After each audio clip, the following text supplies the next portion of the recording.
How's it going, guys? My name is Zach with the movie Castle, and today we're going to be talking about Night of the Ghoul, a new horror comic by Scott Snyder. Scott Snyder, you probably remember for his really successful Batman run. He also did American Vampire and The Wake and several other cool things. And this one, Night of the Ghoul, is put out by Dark Horse Comics, but it's actually on the back it says it's a Comixology original. So I'm guessing that this was published digitally first, and now we're getting a physical release of it. I, to be honest, don't know too terribly much about the world of digital comics.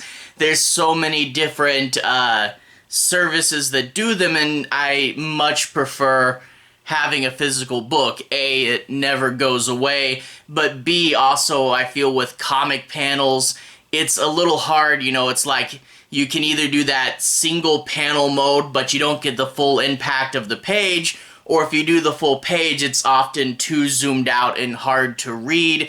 And then plus with, images that spill over panels or full page splashes with smaller panels, it's just, I feel that reading digital comics is a little weird because it really isn't the medium they were intended for. And but I guess if this one was made to be digital, then it would be. But I don't know. My whole point is, I don't really play too much in the digital comics world, so I just picked this up in this comic book store physically, so I don't know too much about its previous releases, but I do know it is pretty thick, so I think this might be double. The comic at the first, in the credits, is labeled Episode 1, but when you read through, it's got these red skulls that say Part 1, and then another one later on that says Part 2. So I think this is like the first 2 chapters of the webcomic version. But overall, I am glad we got a physical release of this, because it is a pretty interesting comic.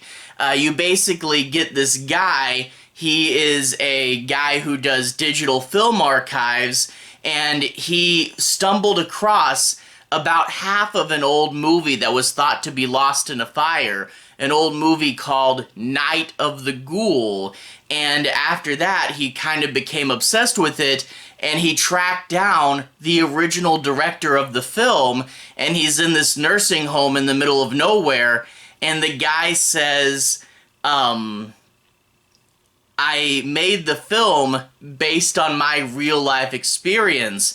It's all a real, true story, and there's a cult that worships this creature, and they're the people that run this nursing home. They have me held kidnapped. So you don't know if this guy's just crazy or if this is a real, horror thing. Is the creatures in the movie real? And then we do get sections of the movie, and it's not just like half and half perfectly. The sections will come in and out. The guy said the film was old and deteriorated, so you see little broken edges of the film, and it will play just a little bit of it, and we get this story of World War II soldiers, or World War I rather, and they're finding this old abandoned village that was supposed to be full of Germans, but is completely empty, and there's rumors of this creature, and it's a really interesting creature, and we'll get into that more in a minute. But overall, I really did like this, the idea of lost media, going in and seeing little bits of the film, and the idea that the movie might be true. And yeah, it was just it was a pretty cool idea, and the idea that, maybe it's not just true, but maybe we're in danger now. And that was actually a surprise, is, how much you really felt for the characters in the present. Because, it might just be one of those cases of, get back to the movie, I want to see that story. But no, you slowly realizing that there is horror in the present timeline as well. It was really interesting. So an interesting story, 2 timelines with a framing mechanism. overall a pretty good read, and $4.99 for something that's this thick, and high quality paper too. I can touch this all day and I won't take off the ink with my fingerprints. So thank you, Dark Horse. Thank you. Anyway, if you guys want to see me talk about the story in a little bit more detail, I'll try to avoid major spoilers, but if you want to hear more about the story and see some of the art, I'm going to switch to the close-up camera and we can take a better look at the story. So anyway, to the close-up camera. Alright, here we are, inside the castle, taking a closer look at Night of the Ghoul, bringing it closer to the camera. Really interesting cover for this one. This is the director in the future, his face with the bleeding eye, but his teeth kind of go over this gate, and we see spider hands coming out, going for this soldier, and I think the soldier is meant to represent one of the main characters, but the one that actually wears this hat in the story is the least important one, so it kind of feels weird he gets the front cover there. But we get this really nice, classically styled logo, Night of the Ghoul, but above it, Scott Snyder's and Francesco Francavilla's Night of the Ghoul, so a little S there. Really cool to see the credits done this way. And we may notice, other than those credits and the title, the rest of this book cover is relatively clean, because they put all that information on the back. So, issue 1, $4.99, Comixology original. And I have to say, $4.99 is a pretty fair price for this, because it's longer, and it actually has really good thick paper on the cover and all the in-between pages. So yeah, it's a really high quality, really long comic, and it's only $4.99, which is $1 above this new standard $3.99, and I mean DC puts out a lot of their books for that price anyway, so really a ton of value in this thing. And of course, little Red Skull on the back, we'll see him in the act breaks as well. But anyway, let's open this up. We get to see the credits, Night of the Ghoul. They label it Episode 1, but this will have Parts 1 and 2 in it. Now, I did mention Comixology Original. I already talked about all that in the intro. But if you guys know, like, are these coming out simultaneously with the books? And also, is this Part 1... Is Episode 1, like, is it released the same way, or did we get 2 of them?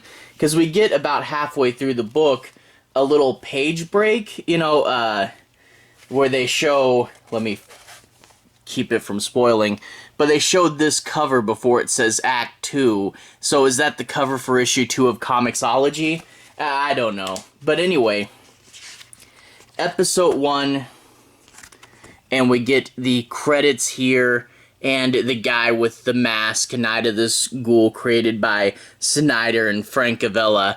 But anyway, we get this nice opening. The moon going over the graveyard and the car going towards us. And let's just go ahead and jump into the plot. I'll be trying to avoid major spoilers, but I do want to say my piece on some plot points and show you guys the artwork. But yeah, we get this nice creepy wolf watching them as they pull up to a retirement home in the middle of nowhere, literally nothing going on behind it.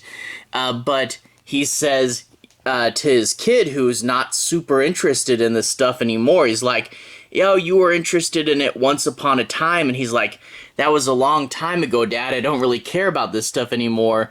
But he says he's had to lie and say that he's someone in regards to, I guess, the old man's insurance company in order to get in here. So he's done a whole lot of work, and he wants his kid to be more enthusiastic, and he's not. There's the Night of the Ghoul, Part 1.